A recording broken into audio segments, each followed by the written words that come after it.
Aubert here, founder, CEO, all that good stuff. Don, VendettaSportsMedia.com. Today, I want to go over the Vegas Golden Knights offseason. Mitch Marner's on the way. You're just going to have to accept it whether you like it or not. But anyway, I wanted to basically carve out what maybe the best path would be in terms of the lines. There's a lot of talking points. I want to go through all of them. I don't want to make this video too long, but I want to try to hit everything. So I'm going to share my screen a bunch of times. I'm going to try to do this in one take. And let's get into it. Number one, we don't know what's going on with Pietrangelo. We don't have a clue. We don't really know what's going on. And I just followed this guy a couple days ago, maybe. This Jack Manning seems to be all over it. Not saying he's a reporter, but look, Elliot Friedman is a reporter, and we know something's going on with Pietrangelo. And if we're being totally honest, by the way, I'll just stop sharing this for a second. You can read this if you want to. I'll put this link in the description for YouTube and the article version. Okay. We know a couple things on Pietrangelo. Number one, he just didn't look good last year. Like, I could make a real argument, and I think this is 100% factual. Whether you want to put Theodore or Hannafin, I would probably put Theodore first, then Hannafin, then McNabb. I would argue that Pietrangelo was their fourth best defenseman last year. And I'm not saying that he normally is their fourth best defenseman. I'm simply saying the way he played last year, he didn't look right. And we know something's going on, and he skipped the Four Nations because of injury. I think we're looking at a matter of, hey, there's really three options here. Hey, he'll be back. No big deal. He's got the whole summer to heal. We'll see him out there opening night. B, whatever he's going through is serious, but it's not serious enough to where he has to fucking retire. Maybe he's back for the playoffs. Maybe he's back for the 2026 start of the season. Who knows, right? Maybe he's back for the playoffs. Maybe he's back the following year. Either way, it's not a career ender. Then C, it is a career ender. He's totally done. We're never seeing him again. If it's options 2 or 3, that LTIR money is freed up. And the way it's looking right now, it seems to be the premise that we're going to build around. So if you see, hey, you're way over the cap here, buddy, you can't be doing that. Actually, we can be doing that because Pietrangelo, I don't want to put odds on it. I don't really know what's going on. 80% possibility here, what we're looking at, I would guess. So keep that in mind as I show you kind of everything that I want to talk about here today. Next little small screen share. So I did an earlier version on this. I want to show you this one first. I just really like Owen Tippett. I would just try to do everything possible to fucking get that guy. He creates so many problems in terms of speed. He's somebody that can put the puck in the net. If you're just looking, what did Brandon Saad give us last year? Speed, forecheck, just was a menace getting up and down the ice. I think Tippett can be that as a younger version. So that's kind of why I did that before. And again, look, it's coming. It's coming. It's coming. It's coming. We got some comments on this too, by the way, if you want to read those. All right. So now let me get to the real talking point here. And this is what I created. This one, that last one I showed you before, I spent maybe 5 minutes on it. We got 190,000 in terms of LTIR space. And this is what I did. Marner, 11.5, 4-year deal. Now, I've heard a lot of people say he's not going to take that low of number. I'm not sure that's right. Here's what people need to remember. You're going to wake up one day. The cap's going to be 150 million. You're going to look at what Dylan Gunther is making, like $6-7 million bucks, right? You're going to say, how the fuck is that possible? That's coming. That day's coming. The reason why Marner's not going to take an 8-year deal, maybe he will. Maybe he will. We live in the era of the Chinese farmer. Maybe he will. The reason why he's not going to take an 8-year deal is because you're going to look up in the very near future. The cap's going to be $150 million. And you're going to look and say, what the fuck? Pasternak's making 11. The cap's 150. And some guys are making 20. How's that possible? Because that's coming. I'm just telling you, when Makar signs his deal, whether it's in Colorado or somewhere else, he's getting 20 or should get around that number. So the reason why I have it at 11.5 times 4, he'll be 32 the next time he can cash in, and the cap will go way up. So that's the reason why I have that. Again, maybe it's at 12, maybe it's at 12.5, maybe it's at 11.5. It's going to be around that number. I'm just telling you. You can argue with me all you want. Feel free to screenshot me, clip it, do whatever you want. It's coming in at 11.5, 12, 12.5, around that number. It's not going to be anything outrageously more than that. I'm just telling you. Because if it was, he'd be going to Anaheim, and he's not going to Anaheim. Ronberg, keep him at the minimum. Cormier is waivers exempt, so we have to sign him. Schwint and Lavoie, I just don't care about. I'm like those two guys. I offloaded. I should have added Schwint to this. It don't really fucking matter. I gave them, but we'll get to this point. Riley Smith comes back. I think we kind of figured out our lesson with that one. He gets traded to Pittsburgh. He gets traded to the Rangers. Doesn't really find a home. Immediately looks like maybe not prime Riley Smith, but the normal version of Riley Smith. Made a big difference in terms of playing defense on that third line, in terms of, hey, the occasional goal. He had that playoff. What the fuck? How did that go in against the Oilers? For him to retire a night, I think that just makes perfect sense. And by the way, totally reasonable number. Gets to keep all of it for the tax stuff. So Holtz, no reason to give up on. 0.0 reason to give up on him. And then I signed Brent Burns as the defenseman. By the way, here's just what I'm thinking on Brent Burns. So we used to play with Hurdle. We have a real recruiting chip with Hurdle. There's no reason why that can't be used in our favor. B, look, this guy played for the San Jose Sharks for years. I think he likes being out west.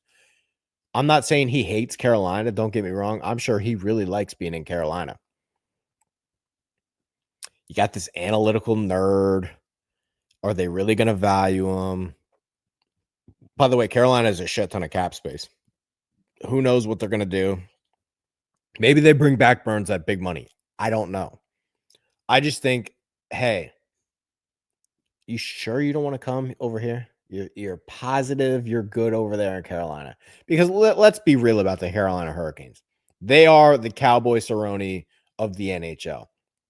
Good team. Nice team. Love Aho. I love Aho. I love Slavin. I love Smechnikov. I love Jarvis. And Jordan Stahl is a great third line center.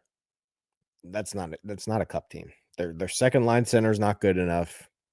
Their first line center should be their second line center on an elite team. And their D,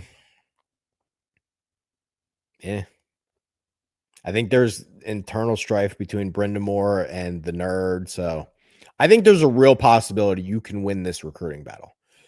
Next, we make one big trade. And here's the thing. Here's just where I'm at on this entire situation.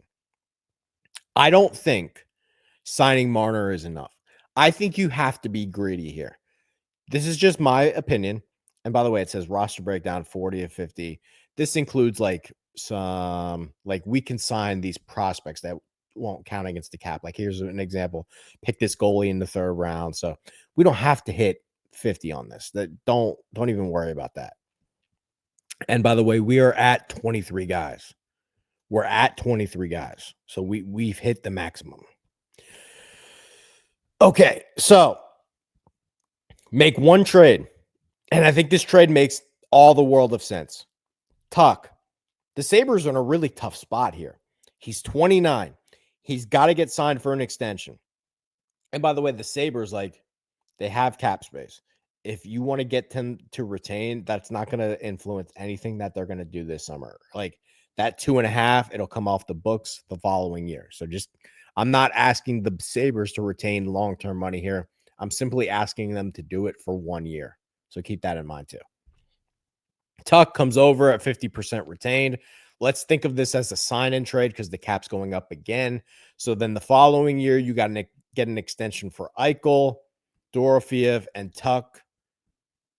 Again, that basically, the cap's going up again. You're basically using all of next year's cap to re-sign Dorofeev, Eichel, and Tuch. All of those guys will get, an extra boost in their salary.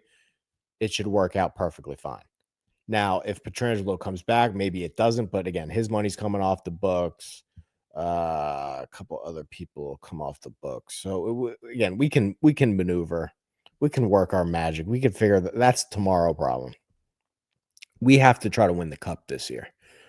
So again, maybe people will think this isn't enough. I think it's actually a more than fair and reasonable offer, considering all Tuch has to really do here is say, I'd like to go back to Vegas and sign an extension with them. If he does that, this trade happens. Nick Waugh, I think he could play third line center. I think you can move him up the ranks in Buffalo. And by the way, him at $3 million, I'm not sure that's a luxury you can afford. We throw Lavoie in this trade. By the way, you get a nice defenseman. We add a couple mid-round draft picks. Send that fucker in. So now here's what I'm really looking at in terms of the team. I think this line works. I think it works. I think, I've seen people say, move it off of Barbashev's $5 million, free up more cap space there. No, I think you need the cigarette machine up here with Marner and Eichel. You need his physical prowess. He's your bodyguard here. He's your bodyguard for Eichel and Marner. I think that line works perfectly. And by the way, the Eichel Barbashev Stone line was fantastic at the beginning of the year. Here's why Marner makes more sense than anybody even realizes. I need Stone on the third line. I need Stone on the third line for one reason. When it was October, this dude lightened it up. I mean, he was lighting it up. I can't have him skating first line minutes all year. I got to get him to the dance. I got to get Stone to the dance. And the only way I'm getting Stone to the dance is if I'm limiting his minutes. Right here, this is a nasty third line. Nasty third line. Riley Smith, William Karlsson, Mark Stone. They all check. They all play defense. I can use all of them on the penalty kill. I can use Stone on the power play still if I want to. That's a nasty third line. And with the Tuch trade, I've really completed my top six. Dorofeev should take another step. Maybe, hopefully. Hurdle was unbelievable in the power play stuff. Unbelievable in the power play stuff. And now I got Tuch flying around. Perfect. And our fourth line, okay, yeah, we lose Waugh. But Howden should be able to do that role. Ron Beard can at least play defense. Maybe he won't score, but he'll play defense. And Kolesar does Kolesar things. And then we still have we have Holtz if, hey, Tuch's down for a week. Stone's down for a week. We throw Holtz in that right there. So I think we're working our magic here. I think we're doing great. And then the D, we signed Burns. It's completed. Again, Cormier was a waivers guy. If we don't sign him, he's going somewhere else. So he'll be basically our 7th or 8th D. Korczak, Hutton. I can throw Korczak here if I want to. But again, Pietrangelo LTIR, you guys let me know what you think. Because, hey, how is anybody going to beat the Florida Panthers? I think we can beat the Florida Panthers with this. I think we can beat the Florida Panthers with this. I think this is the way to go. You call me crazy. You sit here and say, hey, you don't know what you're talking about. I don't know, man. I don't know. Maybe it'll come in at 12 instead of 11.5. We'll see on all this, right? We'll see on all this. Let me close with this. There's a Russian guy, Shabanov. He's like 5'8" at KHL. I've heard they have interest in him. There's going to be a lot of ways you can skin this cat. Maybe Tuch really isn't available. Maybe Tuch's not available. I just think there's a couple things we really got to keep in mind here. Number one, let's not stop at Marner. No reason to stop at Marner. Get another one. Get another one. And then B, okay, yeah, let's say Pietrangelo's down. Let's say Pietrangelo's down. Do we want to stick with this decor? I think this can survive in the first regular season portion. Because you already got a bunch of guys signed. You got a bunch of guys signed before you even get into this. I think Burns would be, hey, move the puck. Do we want to have him help out on the second power play unit? Provide a little offense, play defense. We don't want you to be as much of a riverboat gambler as you've been. Hanifin will cover up the sins. I think this works, man. I just think that totally works. You let me know what you think. If Kelly McCrimmon takes this path, you got a shot. You are absolutely one of the teams that can win the cup. And let's just go back to last year. You didn't score in the last 2 playoff games. Now, Marner should, in theory, help those things. And he doesn't have to be the guy on this team. This is Eichel's team. There's no denying that. This is Eichel's team. Having said all of that, I think Marner works. There's no reason to move off Barbashev. Barbashev is your cigarette machine enforcer on that line, and I think he works with that line. He's going to forecheck the shit out of shit. He's going to hit people. That line works. The second line with Hurdle and Dorofeev already had chemistry. Now you had Tuch running around out there. Boom, I think that works. Your third line, nasty. We reduced Stone's minutes. We add in Burns as another D. And by the way, I think Burns can replicate what Pietrangelo, the unhealthy version of Pietrangelo, gave us last year. So you let me know what you think. I think this is the path for Kelly McCrimmon to follow. And I can't wait for the offseason. I can't wait for the offseason. And the show must go on. And I will say this. If and when the Marner things happens, I will be relentless because I have every reason to be.